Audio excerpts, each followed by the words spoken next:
Hello, ladies and gentlemen, and welcome to the final of the Smisken Community League.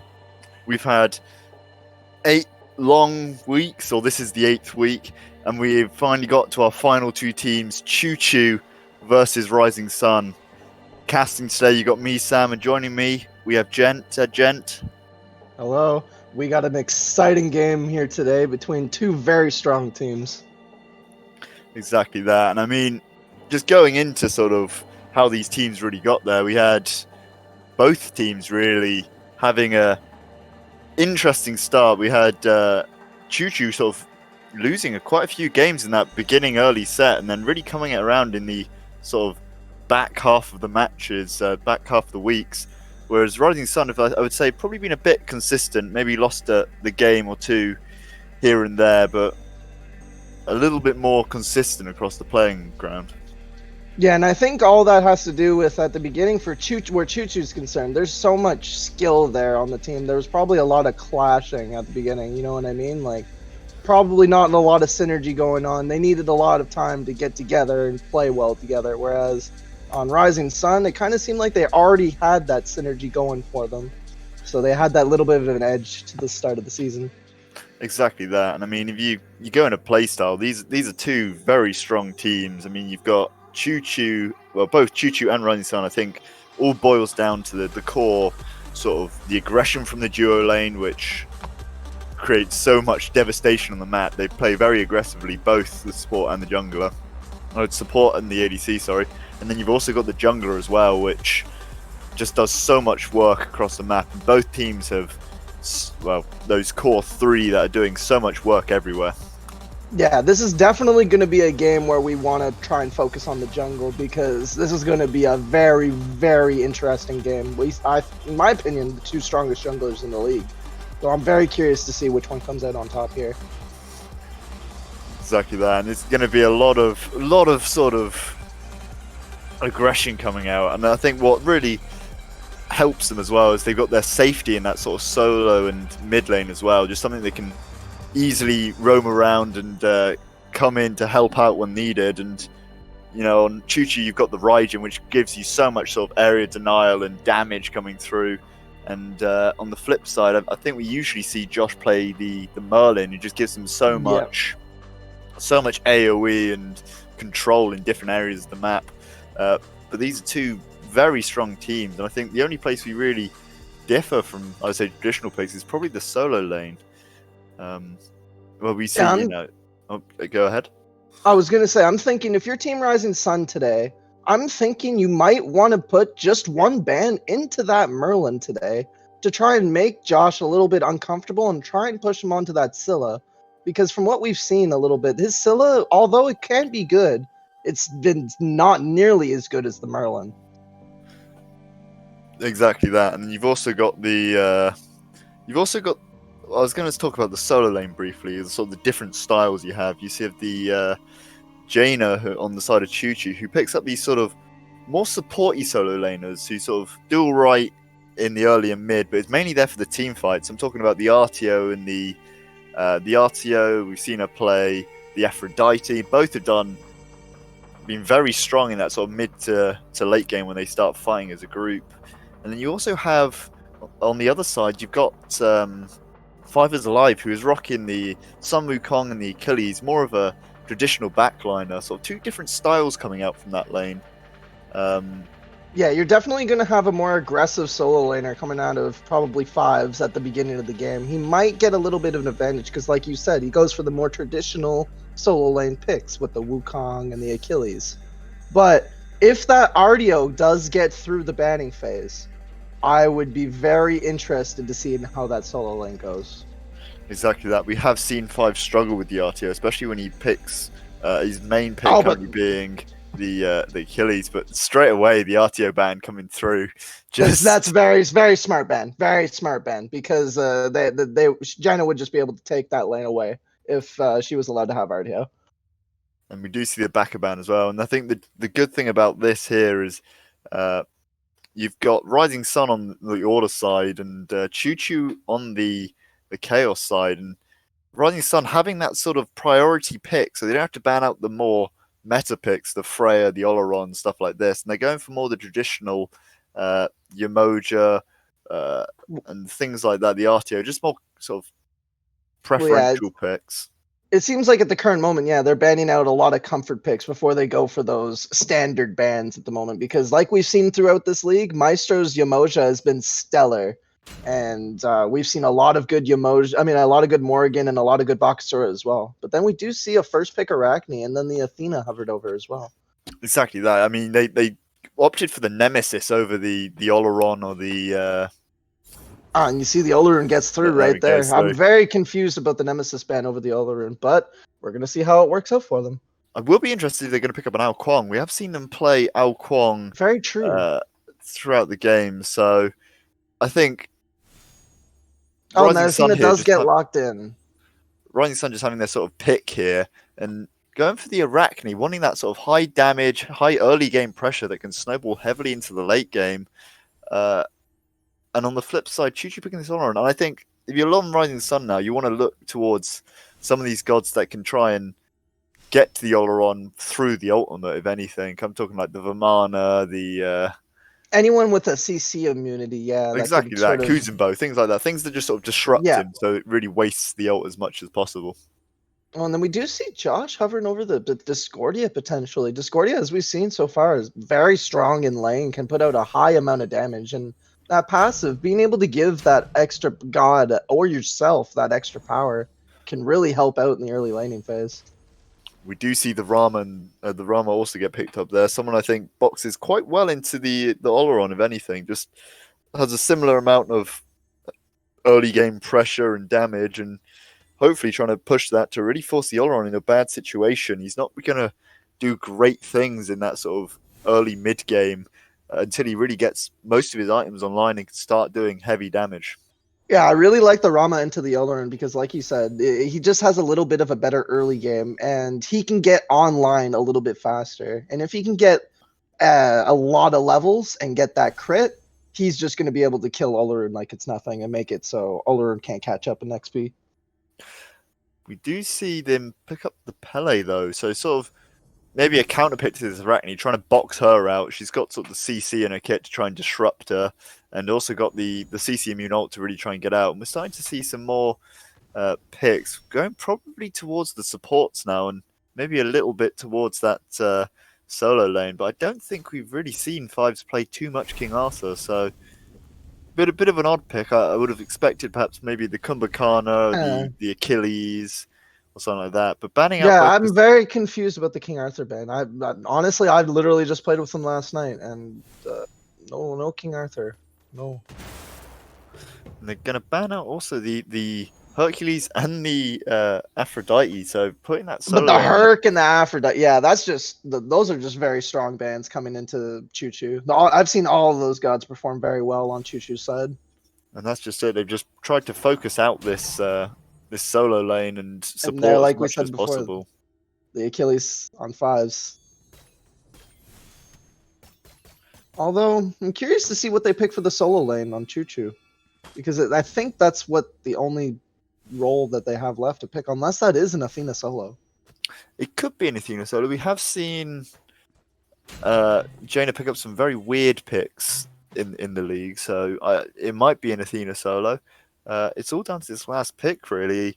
And to be honest, I would imagine they probably want, physical support like a Horus to try and... So that is going to be an Athena solo. Very interesting. I like that. Will be an interesting pickup, and it'd be interesting to see how well she does into this Achilles, because I think the difficulty she's going to have is she's going to be trying to clear the wave with that dash, and if he can body block it, it's really going to limit how much she can... A good thing Jaina will have going for her is her taunt. But exactly. Since she's in the solo lane, she's gonna have to wait to level it rather than being as a support would. So that taunt is not gonna last very long. I suppose you do have the joys of the global ultimate, though, being able to try and make an impact on these match fights across the map. And in solo lane, true. It gives you that just very quick rotation from where you're just slapping each other. So does have a little bit of a bonus in that, and then you've also got this Horus ult as well, which Be Yeah, they interesting to have see. 2 global ultimates. Yeah, that's Interesting super to see strong. how they pick that up and what they do with it. They could potentially see some sort of fire giant dashes with it, or potentially even a way to try and gank people into that back line.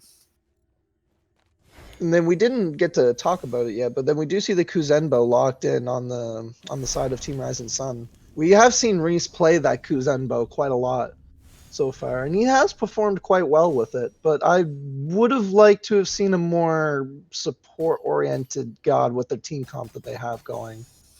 Exactly that. I think we've only really just seen the Kuzenbo picked up in the last couple of weeks. I'd say probably the last 2 or 3. But what he has done is plays it very aggressively, and it works very well when paired into this Rising Sun ADC, who similarly also plays very aggressively. Very true. Very true. So I think if anything, just getting someone pushed into a wall, body blocking them, and just letting those Ram arrows just hit him for heavy damage is going to work very well, especially into Zolaron, who really only has the knock up and the ult to try and escape him. Yeah, the one thing that Kuzenbo can do well is capitalize on a lead once he has one. So as long as they're able to get a lead and then capitalize on it, then their lane will have no issues whatsoever.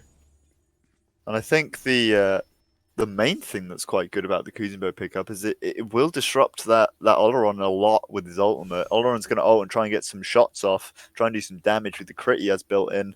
But if this Kuzenbo ults him, he's not going to be able to auto attack a huge amount, and will be put in a very awkward situation as he's trying to, engage onto this backline while using the ult effectively. Yeah, that will be the issue going into this. But I could see the Horus providing some very good CC with his dash to cancel out the Kuzenbo dash. Very curious to see how this lane will go.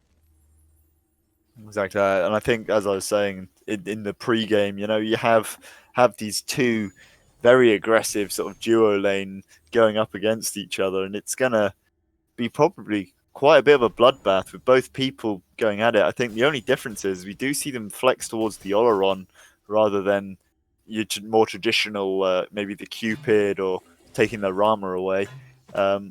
So he will struggle a bit in that early game and will have to play it a little bit safe for probably a good couple of minutes, allowing Rising Sun to have a lot of pressure on that side of the map. Although, to be fair, when you pick Olaroon, if he doesn't get banned out, you're not picking him for the early game. You're picking him for the team fight ult. You're picking him for the late game fight. You're picking him for the fact that late game he just kills you and you can't kill him. There's a lot of reasons why you pick Olaroon into this team comp that they have. Exactly that. But I think the bigger pickup here from the Oleron is probably the Arachne. With just how much she brings to the jungle and how much space she can make is definitely a dangerous pick, and will be probably looking for that sort of level 2 gank. You're going to go and do your 4 main buffs, speed, XP, blue, and mid harpies. Then you're probably going to look to see if you can try and get a gank onto that mid laner while they're don't have their escape up. Pandy's going to be probably leveling the 1.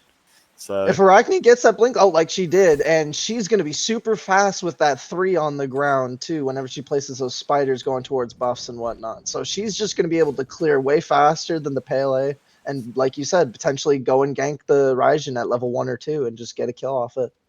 Exactly that, and that's what you got to watch out for with this Arachne pickup, is not only the damage she brings in that towards late game with how much she can really control the team fight, but the early game pressure as well. In this sort of 1 to 5, she can really burst through some of these squishy characters very quickly. And we do see the Horus, bit of an odd spot, just sort of warding, making sure no ganks are coming this way. Probably trying to do that in case the Arachne tries and does that sort of early gank on the mid laner. Yeah, actually, very smart word. Normally, I save my word for by the purple buff there, but if that's actually smart, considering that it's going to come off cooldown whenever you need it again, and the Arachne is more guaranteed to gank middle than she is left lane early on.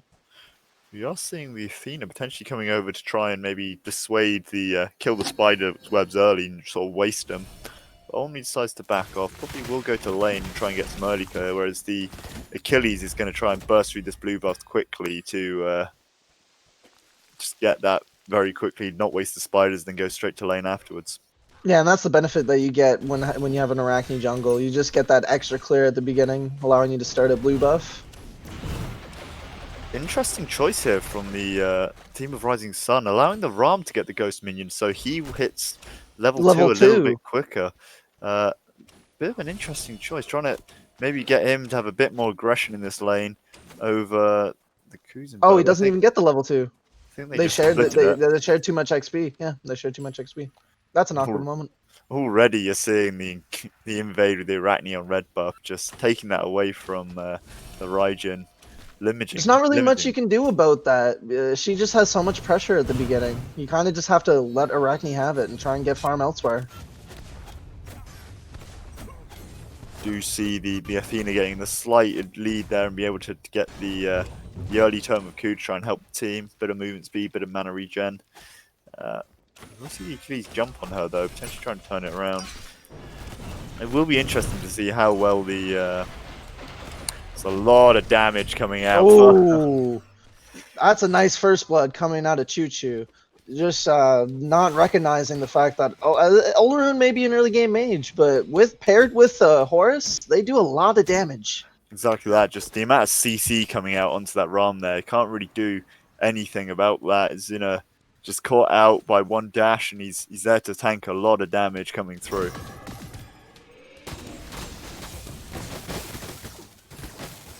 On this sort of mid lane, we are seeing the Arachne straight blink. onto the Raijin. Does get Will the tick dash damage off. be enough? But the Aegis is very nice. But the spiders are enough to get another kill in the middle lane. So a nice trade coming out of Rising Sun. Just trying to limit what the Raijin can really bring to the game and try and get that Arachne a little bit further ahead than the Pele, just to get him that little bit more aggression across the map. And we are going to see potentially another gank onto this Ram, as you do see the Horus is stepping up aggressively, but does decide to back off instead. Yeah, they decide to just try and keep the safe lead that they have and go for purple buff. Now we see the Athena here go straight for early breastplate of Valor start, going for the first stack of it, just probably trying to mitigate some of this damage that the Achilles is really probably going to do. It's really smart move because you want the cooldown on Athena too, right? Because at the end of the day, your 2 is one of the strongest taunts in the game. So just having that off cooldown as much as possible, that's just going to help you in the team fight later on. Exactly that. I think the issue with the breastplate is you're not going to hit sort of your power spike, your ability to try and burst through the minions. So you're going to be using, although you'll have a lot of abilities, going for the contagion instead. Thought it was the breastplate, but just really limiting the healing that the Achilles brings. True, and I guess she wants it for the late game fights as well, which it makes sense for the Horus and the Olorun healing as well. They're on their team. Oh wait, no, sorry, yeah, no, my Probably more apologies. the Ram lifesteal, but apart from that, and maybe the Arachne, Wait, yeah. it's a very The Arachne lifesteal, yeah, that would make sense. bit of an odd pickup in the grand scheme of things. And Yeah, I'm not sorry. Yeah, it confused me so much that I thought she picked it up for her own team. just trying to get a bit of defense and maybe just try and limit how much this Achilles can really do into her. But I think there's going to be a point where this Achilles just scales too well into the Athena, especially if she's not building boots, if she's not going to have a huge amount of power. As we do see a bit of an engage there in mid. Yeah, like right now, like you said, Achilles is probably going to clear lane way faster. Oh, the Horus ult is just a bit off the mark. That's a good try and set up there from the Oleron to try and do what they can, but now this Kuzenbo. Oh, I think he might get caught out. No, his dash is fine. His dash is fine. Just using the Nene Kappa, just giving them a slow and a bit of woulda wriggle room, but good read there by the Rama, recognizing that the Oleron is playing very aggressively, so people probably are on their way, and he might get caught out here again as the Oleron is just trying to throw some abilities towards him. Although for the one ult that for the Horus gave, he did get the Arachne ult out of that trade. So that is a nice trade in my opinion, if nothing came out of it. And Choo are just doing very well in this early game, considering that draft. They've got some odd picks in the solo lane and a very strong ADC, but I wouldn't say necessarily an early game one, but they're making it work in the early game very well, and are really trying to put this sort of duo lane on the back foot by trying to gank out this Ram as much as possible. Yeah, it's very surprising, but it's nice to see because if they can keep this lead, then they're just gonna scale really well into the late game. Do see a gank on solo here. The Pele is here. The Athena is trying to use her taunt aggressively. We will just back off, go back to lane there. I think potentially the Pele gets caught out by the Kuzenbo and the Arachne, and then the Athena comes in to really just sort of use the taunt effectively and save them. Yeah, so far we just see a lot of safe farming coming from both teams after. Oh, until we see this potential kill onto the Horus. Oh, nice ult to get him out. Good use of the ult there. And then we see potential gank onto this Athena though. Does have the dash and finds a gap to get it through.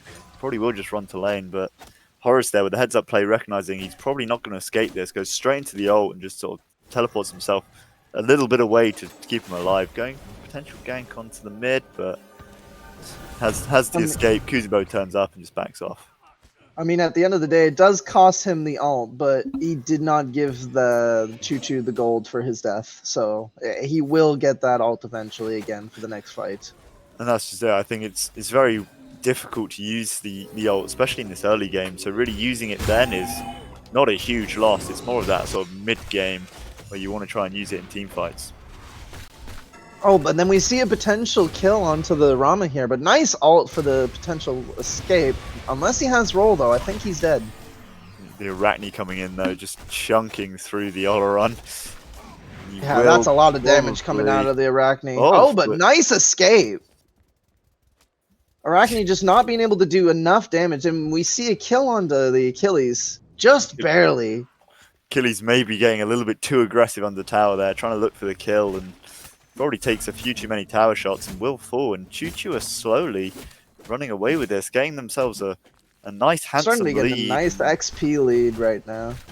And just not even that, but gold as well, and just slowly pushing their advantage as much as possible. We do see the Kuzenbo come in, but we'll just try and poke him a little bit and then back off.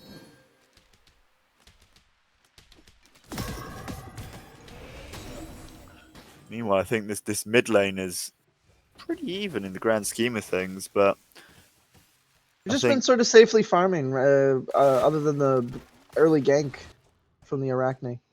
And I think it will all boil down to the this sort of mid center pole, which one does well, if anything, and tries to turn it into their favor. The Achilles here just trying to do some damage onto the Athena, and I suppose the nice thing she does have is she does have those block stacks built into her kit, so giving her that little bit more survivability in the duo lane. Going for a very tanky build as well. Contagion into tank. The reinforced Greaves, yeah. Just not wanting any of this damage, and mainly just trying to stay alive in the grand scheme of things to keep the keep herself topped up until that mid game fight.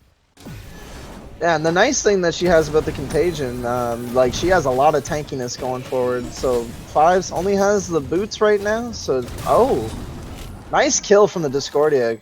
We see that almost killing the Raijin too. Yep, nice Discordia ult.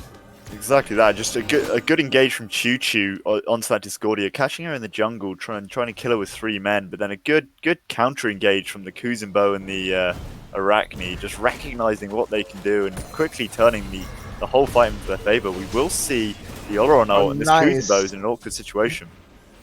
Yeah, at the end of the day, and then we see the Rama in a really bad situation as well, kind of just rotating at the wrong time. This Oleron is just sweep. making a lot of work happen here, and you can see the Horus getting out with little to no health. Does have the heal to keep everyone topped up, and they will get a tier 2 for that. The Arachne is lurking, but I don't think there's a huge amount she can really do in this engagement. No, with 3 men there, not really much you can do, especially when Arachne doesn't have ult to either engage or escape. But that was a very nice rotation out of the Oleron there, recognizing that his ult is going to make a lot of impact.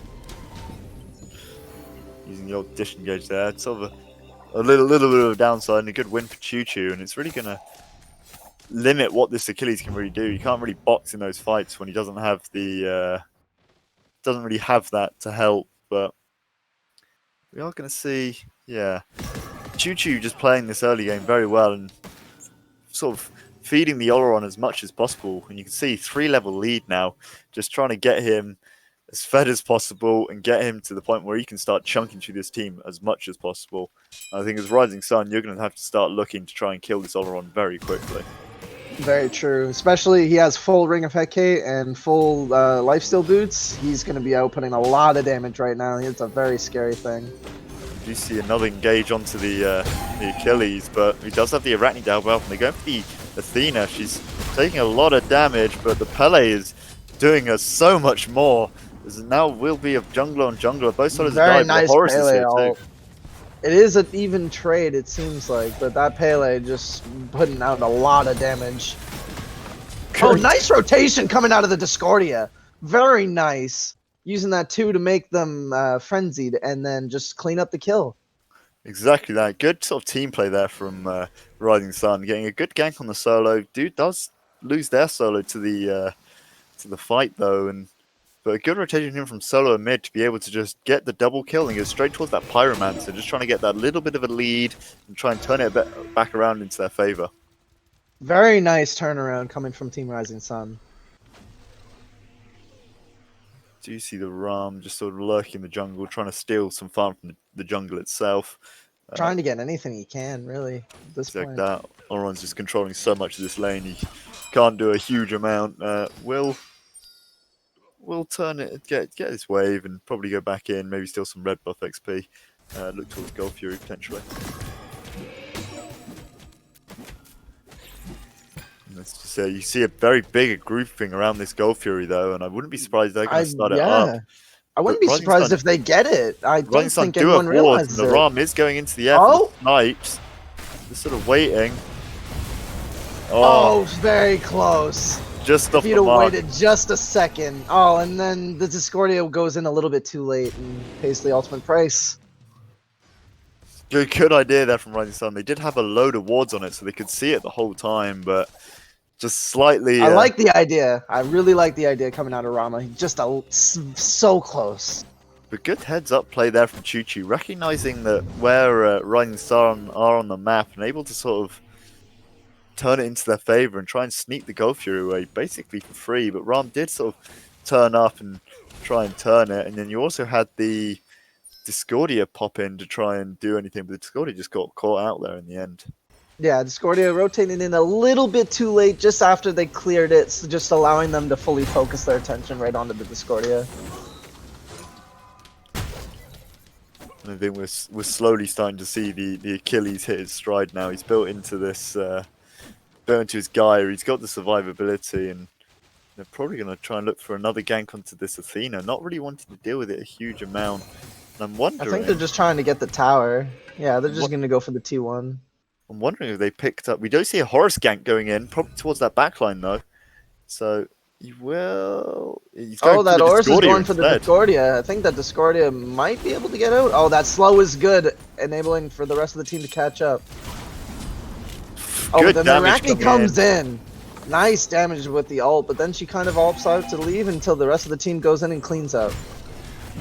Very good play, but we do see the Oleron turn up, and he's going to be doing some heavy hitting shots, and you can see the chunking potential. Ooh, he just does so much damage right now. That's just it. The Arachne trying to heal up off wave, going into the jungle, just trying to avoid it. A good engage from Choo there to get the tower, and then also get the return kill on their mid. But yeah, the Oleron just making some amazing rotations here and just doing absolute work in these team fights. Yeah, it just seems to be a nice engagement for a nice counter engagement for the Oleron to come and say, all right, I'm here. I'm cleaning up now. And I suppose this is the advantage of the Oleron roaming, though, is this Ram is really just farming his brains out in the left-hand side. He's got the tier 1. He's close to the level gap just a little bit. They were a level behind. Now it's 2, but just trying he used to be 3 levels behind, and now, like you said, he's getting XP. Just getting the XP, getting the farm, trying to hit that late game where he can start really chunk through some of these members very quickly. They will lose a tower on right, though, as the Achilles did fall. And he is getting a lot more gold, so he was able to get that rage online. So now he's going to be able to crit. He's going to be able to hit with autos a little bit harder now. And I think that's exactly what you want to do as the Ram. Good ult here from the Athena, just trying to escape the damage. It's just going to go over to that duo lane. This Ram's got to watch out. She might try and make a play onto him. Yep. Nice taunt. Nice beads, though, coming back. You do Oh, see but that is a third three-man man coming rotation. over. There is the Pele, and she will go for the blink. Oh, that ult does so much damage before the Rama ult can go off. He did have a good roll though to avoid it, but it is just a shame, as you said, the damage come through. The Oleron now is in a bit of a dangerous situation and will fall as the rest of the team are now just collapsing inwards on these last couple of members. Oh, I had a feeling there. It looked like he kind of just was stuck autoing. I think he DC'd the other rune. A very unfortunate fortunate thing there, but I think he is back now. We will get right into the fight. This is a tanky front line is being chased down. They've got the Nice chase. ult They've out got of the Achilles. sprint. Exactly that. He's gonna keep chasing too. Just get the kills Nice needed, chase. and then just try and see what you can get on the map from it. But it looks like they're probably going to try and push this mid tower. Yeah, this Arachne has just been able to make a presence in every rotation. So yes, and this Raijin's in a very dangerous situation now. You got what, four members running down mid, barreling straight. Yeah, you're not towards it. defending that. You're not defending that. You're I just would run backing back off. to your Phoenix. I would even run back to your Phoenix, but they're just going for the Pyromancer. Exactly that. Just being able to get that advantage there to get the tower and then go straight towards the Pyromancer to give them that little bit more golden XP. And you can see that they have put it into their favor now. Gold is in their court, and I think Oron dying, however unfortunate, will give Rama a little bit more farm to try and help him finish off his builds. He might get caught out here by the Oleron. Huge jump in XP and gold there for Team Rising Sun after that fight. That fight just went so well for them. There you go, looking for a Gold Fury though, recognizing that most of Rising Sun have backed off. You do see them running it down. They are going to contest. Trying to come and contest it, and you do have Ram Snipe as well, so I wouldn't be surprised if he's going to try and do that. Does go up, and they just drop it. It is very low, and Rising Sun and they do get steal it. They steal it, and they also get the kill onto the Raijin. As you now see the Achilles just taking a lot of slows, but they're just trying to turn this now into their favor. Great steal coming out of Rising Sun. Recognizing with all their teammates there, they can steal the objective. And now they're just going to recognize that and continue pushing onto the T2 and left. Exactly. Nice ult out of the Achilles. A lot of damage coming out of that Rama now that he's got that crit online. That Team's gonna Arachne do too the is up just down. blowing people up. They are very low, but they're looking towards the tower while someone's tanking it, just trying to get that, and then we will see the Discordia fall, but that's probably going to be maybe a siege towards the Phoenix, but they are going to back off. They do have Oni minions, so they have got a slight advantage. So they might just push that mid tower. But you are seeing sort of Rising Sun now coming back with a vengeance. The Ram has gone up 2 levels and caught up with the Oleron, just trying to get farm where he can and getting the kills he needs as well as the assists, just giving that little bit of more of an advantage to catch up. And now you can see on the side of Rising Sun, they are basically in either level or above in most XP places across the board. Exactly, and this Arachne, she's so far in XP and gold right now. It seems she's basically full build. She's level 18 with her Rama as well. She's outputting so much damage in these fights. There we go.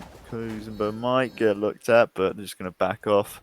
You do see the Oleron make his way over to that right-hand side, just trying to get a bit more farm, hit max build, trying to hit level 20 just to really get those abilities online to do a lot of damage in the engagements. But now this Arachne's coming over, potentially to make a play onto the Oleron. His beads are down, and you could try and turn it into your favor. This Arachne with that build seems to be so fast, but this is a huge fight coming around with the Kuzenbo ulting, but might end up being a disengage here coming out of that, but the Kuzenbo might get picked off. You can see the rest of the team has gone straight towards the Oleron in the back line, trying to get him, but the amount of shells coming through, just giving him so much survivability. And now there's probably going to be a big re-engage by Choo, and they go straight onto the Discordia. Oh, this is a huge fight coming out. Lots of ults and lots of abilities coming out. But then Choo seems to come out on top with that sustain that they have on their team with the Olaroon and the Horus. Exactly that, and they've got the Arachne in the backline now, trying to do work, but can't really do it. The Ram's also doing a similar thing, and I think this is why they Great picked up, CC coming out of that team fight. and this is why they picked up the Athena there, just to really turn these fights into a very dangerous situation. Before we've seen them have the Afro and just sort of keeping the carries alive with it, and in this one you're using the Athena just to keep the enemy team locked in a very awkward situation, so you can just dump damage on them. Yeah, this team comp that they have just has so much CC with the Athena, with the Pele knockup, with the Horus. There's just so much CC, and when you combine that with an Olaroon and its damage, you're just gonna win every team fight. Exactly that, and they just got, as you say, just the damage from the Oleron is really all you need. You've got pretty much the rest of it is CC. You've also got the Raijin there doing heavy damage with the ult, especially paired into the taunts. So just having this sort of very good boxing team and using the Horus ult to really help them sort of re-engage and reposition is just working in their favor so much. Oh, and I do notice that the Athena got the Shoguns for the attack speed to give to her teammates, and I really do like that. Essentially making it so Olaroon has a little bit of extra attack speed along with the Pele as well. Exactly that, just sort of recognizing how much work this Oleron is doing and just trying to benefit them as much as possible, just increasing that attack speed even more, getting the damage up even more. And you can see then the Ram even tried to roll into him, try and kill him just through the sheer damage, but the auto attacks were just too much and just did a little bit too much work into him.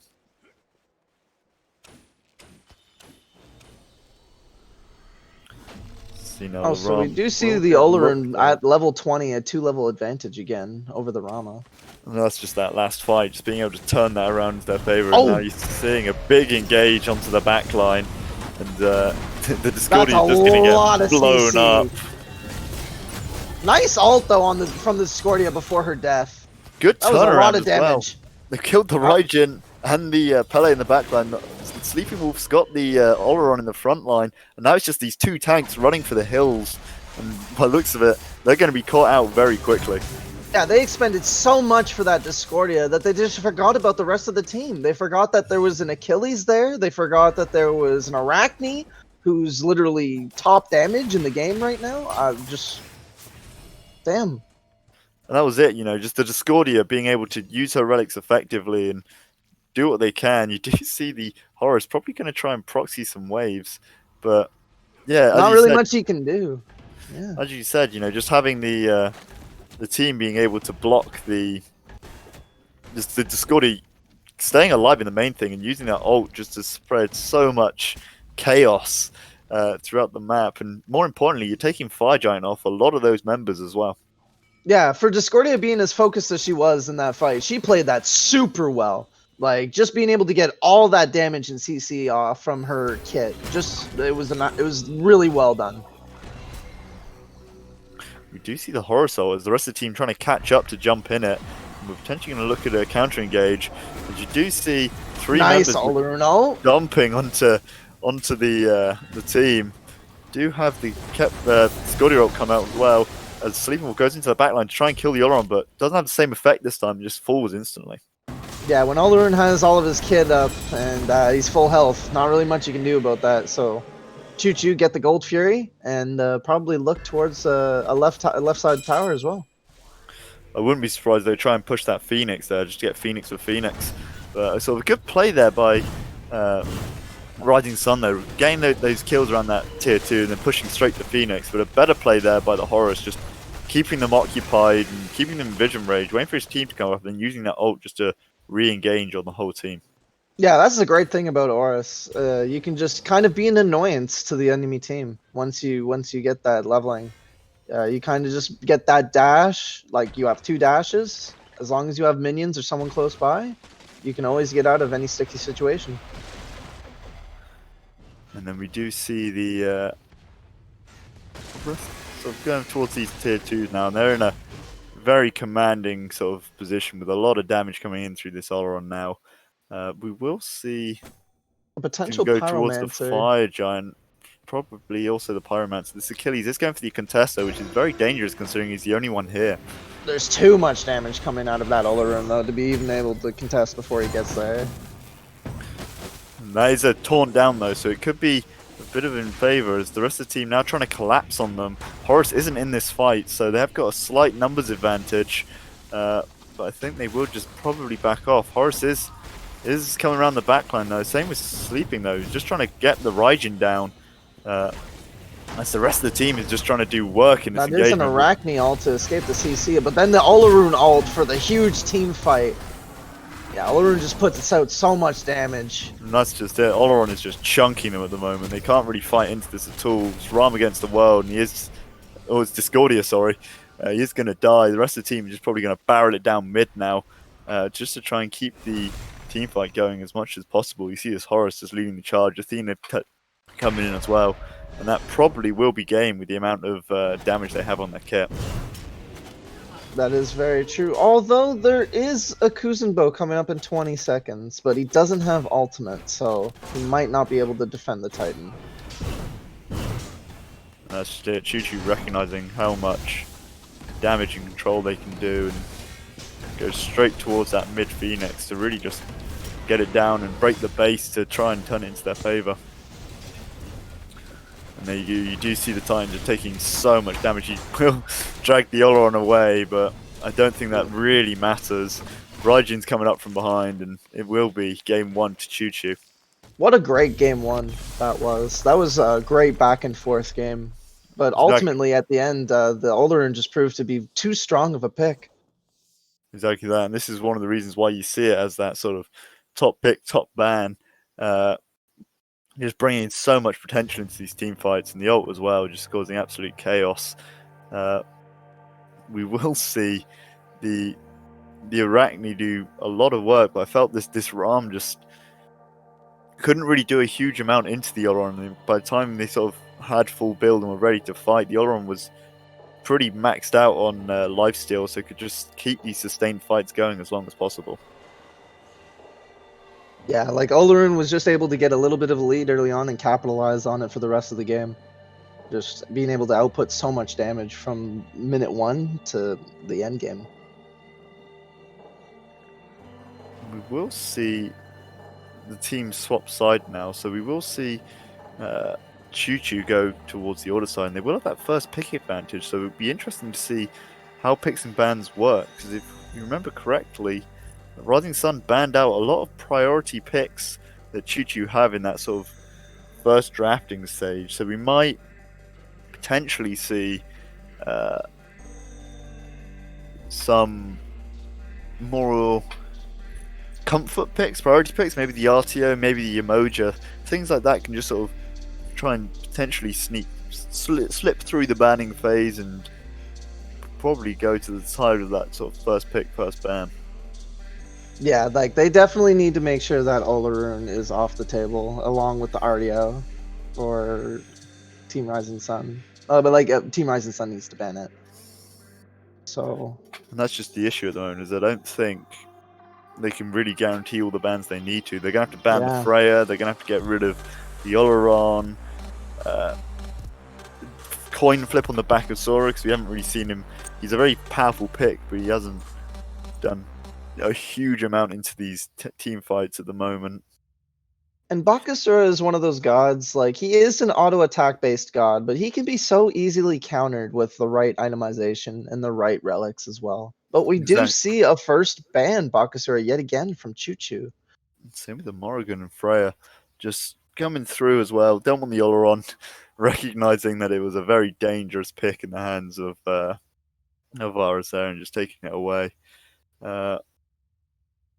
And then we see a Nemesis ban yet again. The same bans coming out of Choo.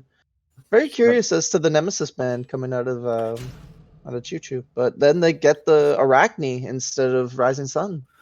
Exactly that. Just recognizing how dangerous the Arachne was in game 1. They don't want sleeping on it, so instead they're going to take it away. They do go for the Mercury instead, though. Recognizing, this is probably one of Sleeping Wolf's main comfort picks, if anything. But going to the Vamana instead, wanting that sort of bit of CC, bit of tankiness, and a bit of chase potential as well. That also could be going into the solo lane. I have seen fives potentially playing Vamana a lot too, so that could be going anywhere right now. But then we see the RTO getting through in the first ban phase. That is very scary. I wouldn't be surprised if they're potentially going to try and do a double jungle here. We do see the Arachne and the Circuit. I have seen Circuit support. Not sure about Arachne support, but that is 1,000,000% an I mean, that's Circuit support. Yeah, I haven't seen Circuit picked ever unless it's a support. Just having a bit of I danger in that love duo the lane. Kumbhakarna pick into that Circuit. I love it. Just trying to limit that damage and mobility as much as possible. Pretty good choice coming through. Yeah, just being able to apply enough CC to get Circuit out of her abilities as well. It's very nice. Exactly that, just limiting what she can really do into the backline. And on top of that, we also know that Kumbhakarna is a comfort pick for Reese. He's played it a lot, only really recently switching to the Kuzenbo. So it will be interesting to see So how we see a he $100 pilots that ban. instead of the Kuzenbo. Oh, so they opt to ban the Rama on the side of Choo Choo. Obviously, have a plan in the works and don't want the Ram. We do know it is a strong pick for Varus, and he does like to flex it as much as possible. So it'd be interesting to see what they're going for. Cupid also getting banned out, and Cupid also a very strong pick. we're seeing a lot of targets toward these hunters. Yeah, both teams just recognizing that each one needs hunters at the moment, so they really want to limit the table as to what gets to be played today.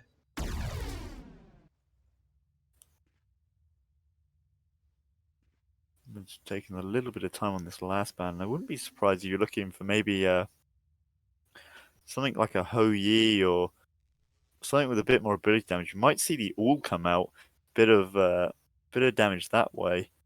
Just some very aggressive choices that you could pick up, and maybe even a Hachiman for a bit of safety on the side of Rising Sun. You got the dash and the horse mounted cavalry, so maybe using But that they to end try up and banning the Mercury. obviously maybe thinking this Vamana is going to solo, but I have a strong feeling that it's probably not. Do you see Shibalanke come out, and we have seen the ADC of Rising Sun do very well on the Shibalanke pick. Yes, Shibalanke is shown to be very, very strong, especially with that passive, being able to apply a lot of damage the more damage she does. Do you see the Discordia come up instead of the Raijin, just having that little bit more CC and damage coming through with her abilities, and also using that, the golden apple to try and really turn the fight. And we do see be an interesting pickup into the Merlin. A I'm Jin not Wei is sure. picked up. I haven't seen a Jin Wei in a while. I think Jingwei brings you a lot of farming potential, if anything, being able to back off and fly to lane, but it also allows you to go around the map a lot quicker to potentially impact these mid fights a little bit more. Yeah, and into a Shibalanke, you're kind of looking for someone who wants safe farm, and when you're thinking of safe farm ADCs, you think of Jin Wei and Hachiman. So very nice pick into the Shibalanke. We do see the Sobek picked up, going for the counter play into the probably into the RTO, just recognizing how much damage the RTO brings and wanting to use that into their favor. It will be a bit of a a bit of a interesting solo lane there, and I'll be interested to see who wins between the RTO and the Sobek. I think I'm not sure actually. I don't think I've ever seen those two in the solo lane yet, personally. As we load into game, which team do you think has a little bit more of the advantage in this one. I like the draft personally from Rising Sun a little bit better, seeing as I have a lot more front line this game than they did last game. They got a lot of tankiness coming out of the solo, the support, and even the jungle. Whereas on Choo, you really only have the Ardio with the base protections. The Circuit, yeah, it's gonna be nice damage and stuff early on and potential CC, but late game that scaling isn't gonna really help at all. And I think that's what Choo really try and thrive off is that early game potential, just trying to get ahead as much as possible and use that to snowball the match. Going for this early sort of damage draft is possibly going to work in their favor though, and as I said, try and put that duo lane far behind as possible. Although again, like I really do like the CC coming out of Rising Sun, just with the Kumbhakarna, the Sobek, and even the Merlin being able to just displace people very easily. Exactly that. Just a lot of CC. Bit of a swap around this time though, having the CC built into the Rising Sun side, and they're going to be looking for these picks, especially when this Sobek starts rotating around and trying to flip some of these more squishy targets into the team. Yeah, especially if that Sobek gets ahead. If that Sobek gets a big Exactly that. You know, Sobek as ahead, he does a lot of damage. It's very tanky, and will be an absolute nuisance into that backline, or maybe even just a nuisance into with the enemy backlines as they try to dive him. Although I'm very curious to see the Discordia being taken from Rising Sun, because we do know that like the Merlin was picked, and that's a very strong comfort pick on Josh. So I'm curious to see how Pandy does with the Discordia today. I think that's just it. I think going towards the Discordia instead of the Raijin for a bit more sort of control in these fights, using the Strife and the Unruly Magic combo to really just dish out heavy damage into the team. But as you said, I think, in my opinion, the Merlin has a slightly better sort of laning phase into that fight with being able to use those big AoE abilities on that invisibility cloud to really push her into a very dangerous situation. Exactly, like his 2 is way bigger than the Discordia invisibility, so Discordia can't really hide if he decides to cast that. As we do load in here, it will be a very interesting game too, and I wouldn't be surprised if we're going to see Rising Sun now try and go Super Saiyan if that's the word for it, and try and Oh, I almost would expect snowball them. Rising Sun to be a completely different team coming into this game. Like, it's not to say that they didn't play any differently, but they're probably going to come here to play. I expect a game 3 potentially. Exactly that, and it will be up to seeing how well the each team does, and if Choo get ahead, I wouldn't be surprised if they start snowballing that into their favor though. Very true. Choo, they kind of have a late game oriented team comp, it seems, with the Ardio, the Arachnian, the Jinwei, and even the Circuit. So if, like you said, they snowball in it early, they're just able to capitalize on it. There's not really much Rising Sun can do.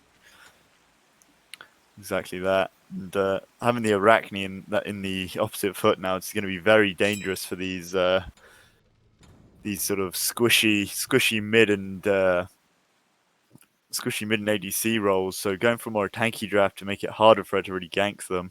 But on top of that, you've got Merlin's got the teleport to try and get away from her, and Shivalanke's got that CC immune dash, so he clears the slow as well. So I think she was a very strong pick into this Arachne jungle. Very true. Just being able to dash away at a moment's notice, and it's a very far dash too, allowing to do damage as well. So it's just a nice escape.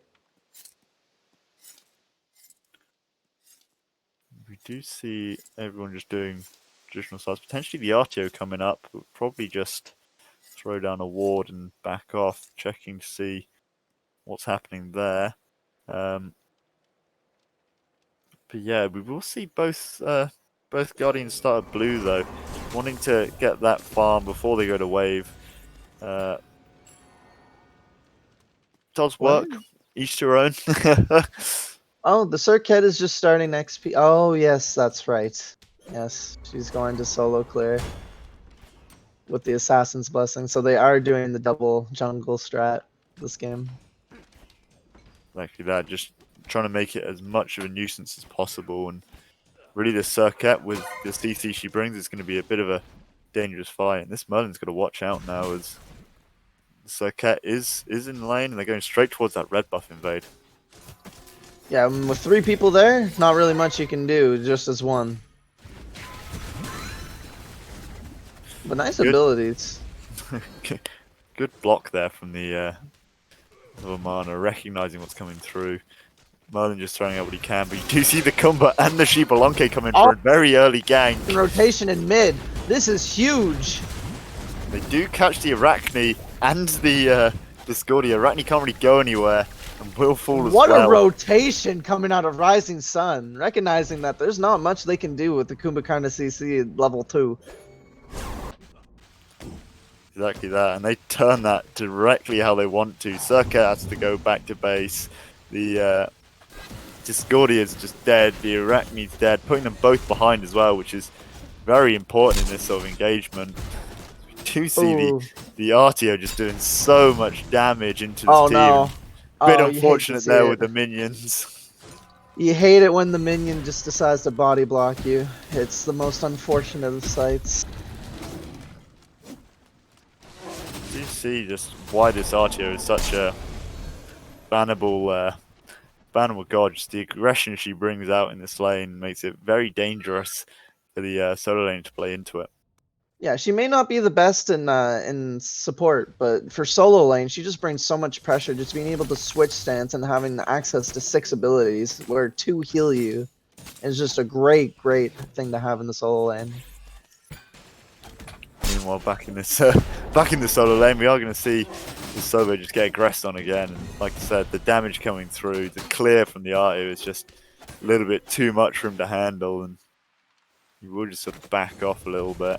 Probably will have to sit on the tower until he gets a few more abilities online.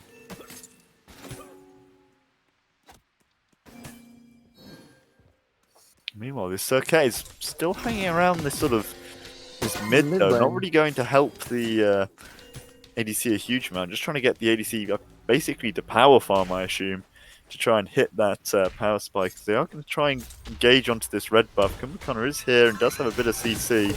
Same with the Morrigan though, but a good yawn there to limit that ability coming through. Yeah, the Kumbhakarna just recognizing that there's not really much escapes on the Circuit right now, so the CC just super strong and being able to keep the Circuit right in place. We do see the Merlin get very close there for the kill onto the Discordia, using that fire stance for a lot of damage, and just trying to do as much as he can across the map. And I feel, as I said, this Merlin is a bit of a stronger pick than or a little more of a comfort pick than the Discordia in the last game. I agree. I've seen this Merlin on Joust many times and performed pretty well. So I'm very confused as to why they'd prioritize the Discordia over the Merlin. You see now the aggression from the solo lane, just the Artio just doing so much damage and threat, and look at the difference. Went in with both full health bars, look back 5 seconds later and Sobek is low.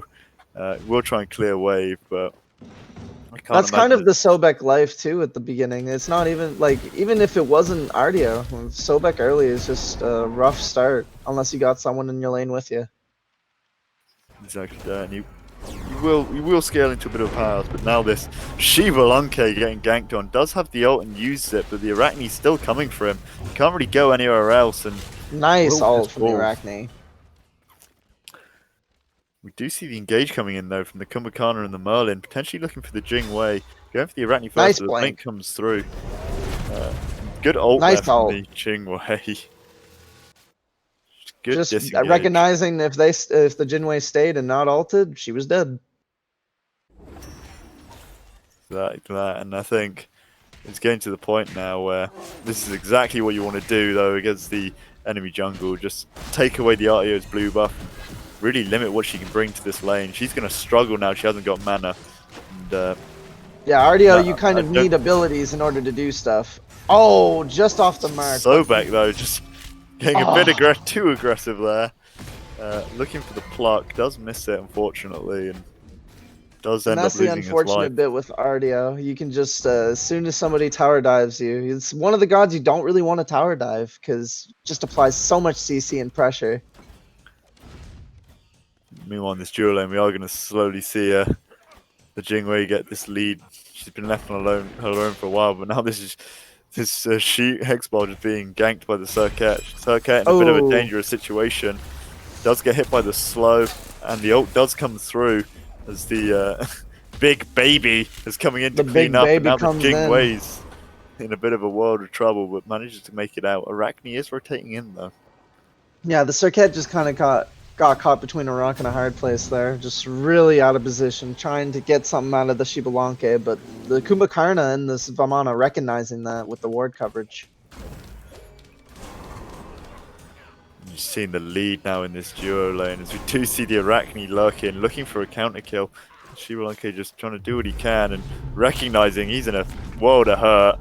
Trying to fight into the Arachne, but Arachne has a bit too much damage though. Tower shots will claim their life though.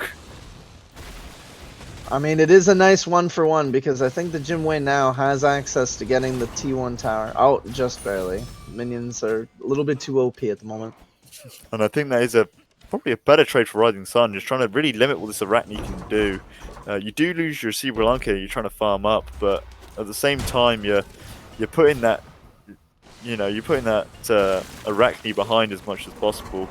Meanwhile, the Kumbhakarna is trying to save the tower, but with the Circuit turning up, I think this is a tier 1 towards the side of Choo. Yeah, not really much you can do as a Kumbhakarna there, unfortunately, with low HP. Don't really want to give up your passive for free. We will see him go towards a very aggressive purple though, and with the Vamana hanging around, he might come in for a gank. Shibalanke is coming around to try and do something, but just decides to back off, recognizing the damage. And the Circuit's going for a red buff and walks into a lot of the members of the team. Oh, well, that's the thing about Circuit. Oh, but Vamana blink? No. And Vamana just becomes a big baby and just heals all that damage off and says round 2. Exactly that, and he's fighting into the Arachne pretty well there. Arachne's having to back off, recognizing how dangerous the big baby can be. Yeah, the Circuit almost made it out, but that blink off the Vamana was very, very nice, being able to catch up to all the escapes that Circuit was able to put out. It wouldn't be surprised if we're going to see perhaps a cursed Ank on the side of Choo, though, recognizing how much sort of healing and damage the Vamana can do. Using the upgraded cursed Ank to just do so much more damage into him. Yeah, just being able to eliminate the amount of healing he's able to get from that ultimate ability is just what you need to do to limit these team fights. Good blink there from the blink beads there from the Merlin, getting ult by the Circuit, so he just uses that bead and able to get away using his teleport to just clear a big enough distance to keep himself alive. Yeah, and this is what I was sort of meaning before why I was confused, because this Merlin, he's just able to escape some of the harm for free. Very strong pick in comparison to the Discordia for the prioritization. But then we do see the Discordia locked out, just in a bad spot. And that is the issue with Discordia, although she has that sort of escape, we're just going to see the Shibalanke just get killed a little bit. The rest of the team will try and make a counterplay, but she will probably get away. Does get the backstopped though, and is in a very dangerous situation, surrounded by 3 members as they're looking towards her. Goes in towards the jungle, but the Merlin is here as well and has the slow and a little bit of damage. This Jingwei is running for the hills, but nowhere really to go, as they will slow her and kill her. She did escape for quite a long time, but when you got so many people chasing you, especially if Vamana with the slow, not really much you can do. And that's exactly what you want as Rising Sun. Try and limit that Jingwei as much as possible before she gets too far ahead. Good sleep. Nice sleep. And that's exactly what I mean about the Kumbhakarna. That's the perfect pick into Circuit. As soon as that Circuit jumps in, just sleep. and Circuit can't move. Exactly that. Just going in for a kill on the Merlin there. Has the ult to try and do a lot of damage, but Kumba recognizing it and just basically pulling the brakes on her old plan there, allowing the Merlin enough time to sort of back off and get away from her.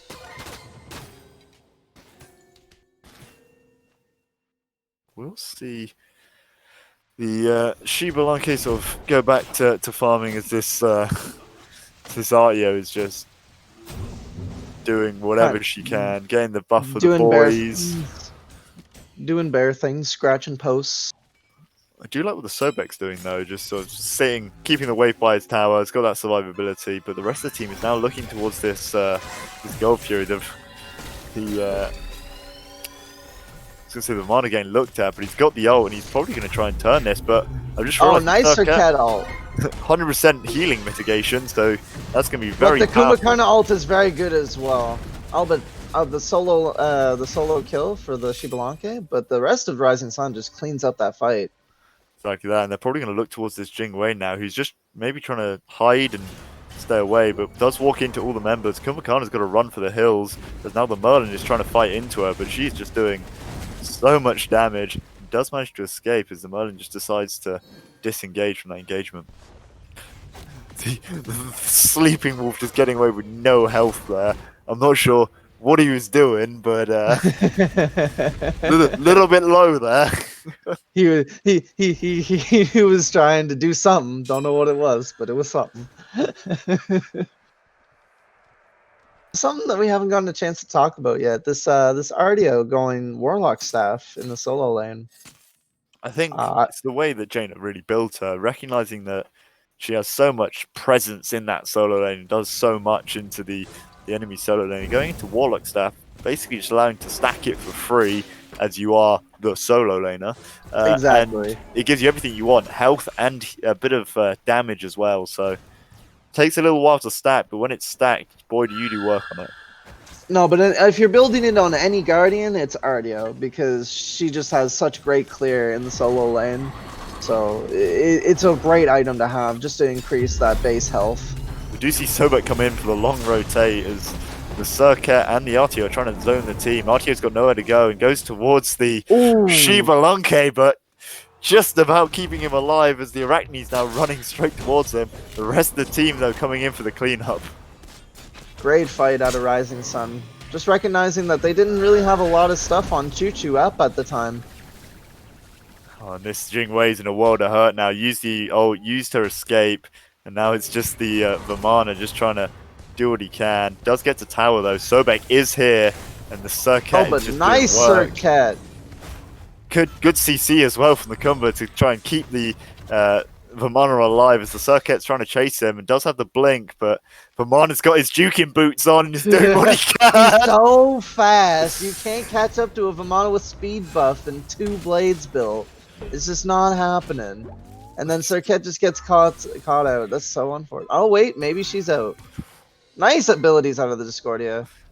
Just a lot of entertaining team fights. This Merlin getting looked at now, but the Shibalanke's back and he's throwing out these heavy hitting autos. Circuit is still here on no health. The Circuit's still there, just asking to be put back to the fountain. Yep, exactly. Just asking to be put back to the fountain while the Artio gets a kill in the left lane and the Discordia cleans up as well. But Vamana full HP, full mana. He's back. He's about to come slap. Gets one. And there he goes. The Artio. Oh, they're going for a red buff. Here comes an angry Vamana. Oh no, there's an angry spider too. That's just it. Vamana just doing so much control and work, but will have the CC to just die there. Just getting knocked up, can't do his work when he's dead. Now this Jing Wei is taking a lot of damage, having to use the ult again to escape, and will make it out this time. And that's the one unfortunate thing about Vamana. Yes, he does have base protections, but if you don't build protections, you're not that tanky. I mean, you're still pretty tanky. I mean, if they have a lot of damage on the side of Choo like they do at the moment, you're gonna get bopped. Exactly that, and we do see now the team sort of taking a bit of break from that very long team fight as Probably lasted at least like what 3-5 minutes, like. well, considering that multiple people respawned in it, yeah, it's went on a little bit.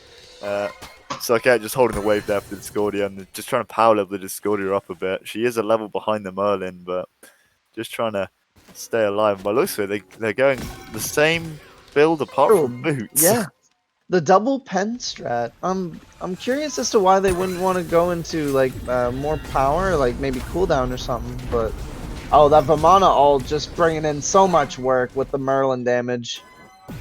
He's in a dangerous situation and has to escape. But does have just that, the amount of movement speed built into him. You got Golden Blow, you got boots, you got speed. Will walk into the Discordia and take a lot of damage, and Discordia is in a world of hurt. Looking towards the Arachne. Arachne's got ult, but might try and turn this fight as the RTO is coming into the backline. RTO now surrounded by 4 though, and I don't think the tanks realise. They have now, and they're looking ready for a Sobek block off the mark, but a bit of CC is putting him in a lot of staying a little bit too long. And the Kuma kind of applying a lot of nice CC onto the damage dealers, but I think his passive's gonna get taken out, and he's gonna fall for it. Exactly that. Now the teams are trying to make something work. You know, you've got. Jinwei is applying so much damage. The Atlantis bonus is just doing. He doesn't even have. No, she does Atlantis. Using that passive effectively to really just reorganize yourself on the map as much as possible, and using the strafing ability too. They're going straight towards that Pyromancer, but the Vamana and the Shibalanka are on their way.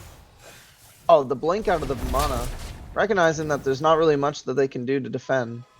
Really low HP. 2v4 though, and the Vamana's taking a lot of damage from the Discordia. The Apple does come out and land on the Shibalanka, so that probably will be enough for the team to disengage.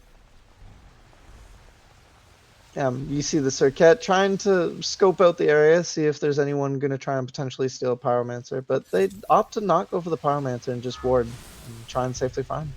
Exactly that. The rest of the team's coming up, so you don't know who's around that corner. Discordia's sort of trying to sniff it out as much as possible, but can't really see anything and just backs off. But this Discordia is doing a lot more work than the Raijin, just really able to lock down some of these picks and do a lot of damage into the team. Do you see the bit of an odd engagement here as the whole team tries to look at this Pyromancer, and it's a bit of an odd one because I think whoever really wins this team fight will probably start the Fire Giant shortly after. Agreed. Whoever kind of controls the pit right now kind of sets the pace for the next couple minutes here.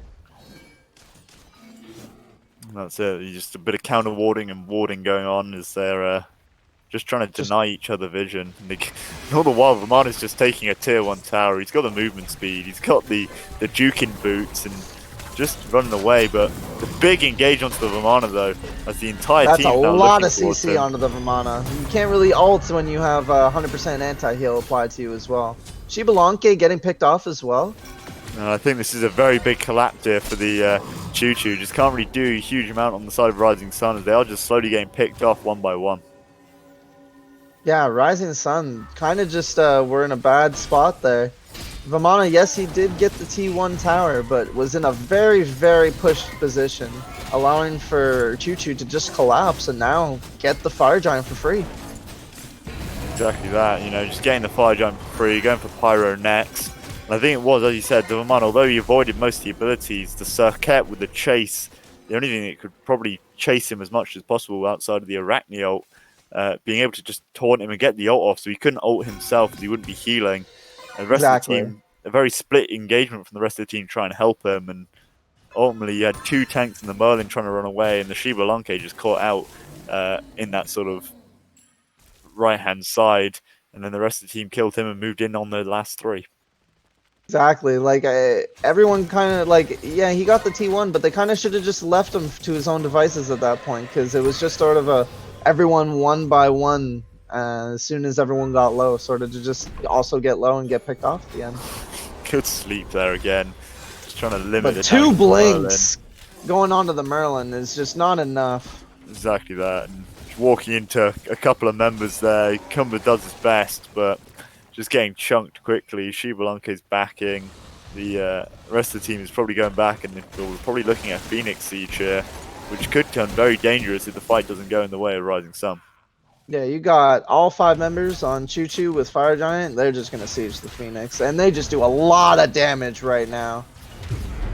You have this Vamana trying to output something, trying to make a play, trying to. Sobek has turned up and just trying to do a bit of CC as well. Goes into his ult though, looking for the kill. Going towards the Jing Wei, but again, the Jing Wei is just tanking so much, and the healing coming through as well. It's just a little bit too much in her favor now, and she's able to sort of back away with a lot more health than what she was at in that engagement. The sustain coming out of Choo right now with this with their lifesteal and like self-healing and the Fire Giant buff too. It's just way too much for Rising Sun to even contend with right now. Exactly that, and you do see the Sri Lanka playing a bit aggressive, but he's just walked into an Arachne. Very nice will rotation. Get the kill, though. You just see the rest of the team come round. Sobek potentially in a dangerous situation. Is a little bit under-leveled, but just trying to more distract them, if anything. Meanwhile, the Jing Wei's trying to push a tower on that left-hand side and walks into 2 members. Circuit is coming over. Here we have the Sleeping Wolf looking towards the Discordia, trying to get a kill there. The Discordia might turn it. So close. Just about makes it out, but the Artio is now on the chase. Good blink. Nice blink. Sobek's probably going to have a pluck up to try and save him. Yeah, the Sobek just trying to apply as much peel as he can for this Vamana to try and make it so he can escape. But this Vamana has dash. I think he's safe. We do have the Jing Wei and the Circuit coming in though, so a bit of a danger there as the Sri Lanka also has to try and save the Titan as it is taking damage from fire minions at the moment. Yeah, it sort of seems like everyone's just going to go back to try and safely farm, get some more gold. And Choo-Choo's going to try and make that push for the end game. And that's just it, I think. That's Rising Sun's really only cool here is they have to try and farm up where they can. They have to push out these lanes, so it's a bit harder for them to siege. And then try and turn the fights into their favor if they can make it. Yeah, like they only have 2 players right now that don't have an XP deficit. So they really need to try and get that farm so that the other players that are low right now make more of an impact in these team fights. Do you see the Sobek flipping the blue buff away just if you can. Just doing some Sobek things. At least he's not like my boy Hercules and getting himself stuck in the wall and minions. Meanwhile, the Soket's coming over for the steal. We'll get it, I think. So Sobek does all the work and she does just steal it away. And now this Sobek's in a world of hurt. Those are just the moments you hate to see. Those are but Sleeping gets the kill, but then is in a bad spot here. But gets the shell, able to get out with very low HP. Getting the kill on the Discordia, which has been doing a lot of work, but you do have the Kumakano who walks into a lot of the members, and again, you've got a very split engagement here, as I think both teams just want to back off. Yeah, Kumakano just pushed up a little bit too far right there. Would have been a nice trade for Rising Sun, but kind of just making the trades even at this point. And as you can see, just taking the tower and backing off, getting this little bit more gold, and probably going to look towards the Fire Giant next. The Totem of Choo is still up, as no one has done it since probably around the 10-minute mark, so a little bit of gold there, bit of a bonus. And yeah, just getting the advantage. I wouldn't be surprised this is going to be another Fire Giant start up in the way of Choo-Choo as they sort of start grouping. There is a contention here with a lot of wards. Oh, but easily killed.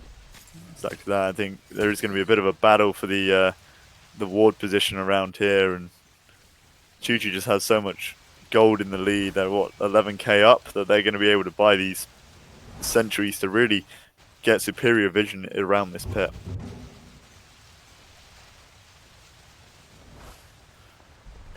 We do see the Totem of Choo does get completed and will fall, so that will be a little bit of movement speed and mana regen for the people of Choo-Choo. For the last time in the game.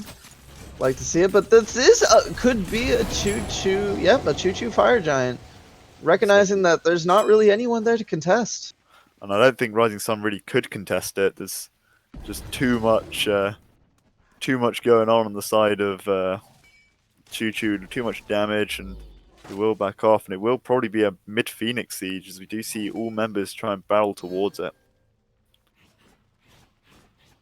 I wouldn't be surprised, but everyone on each side, with the exception of one shell on the side of Rising Sun, has their actives, so and their ults. So this could be a really good fight and a really good defense coming out of Rising Sun if they play this proper.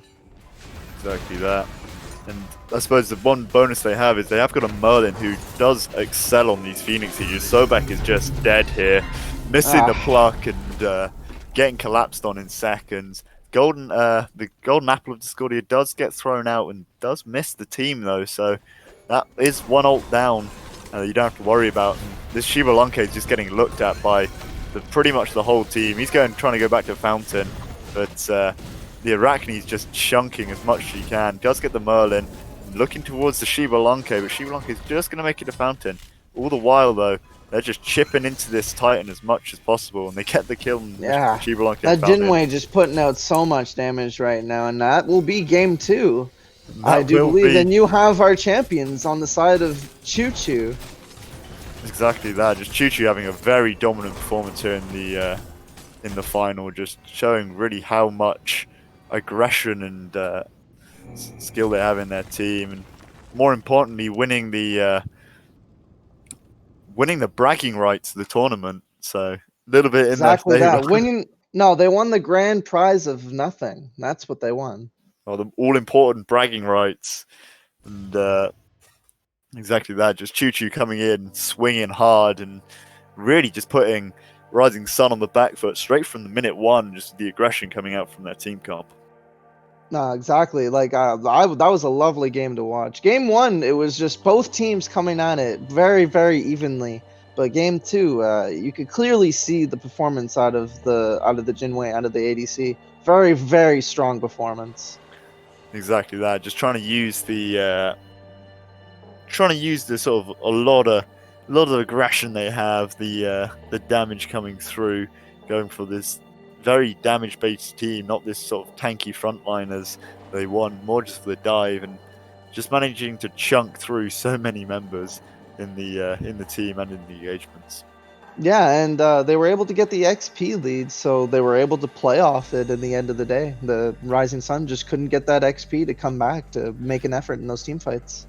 And it is surprising considering how the game 2 started, with the big rotation in from the Kumbhakana and the Shiba Lunke getting that double kill.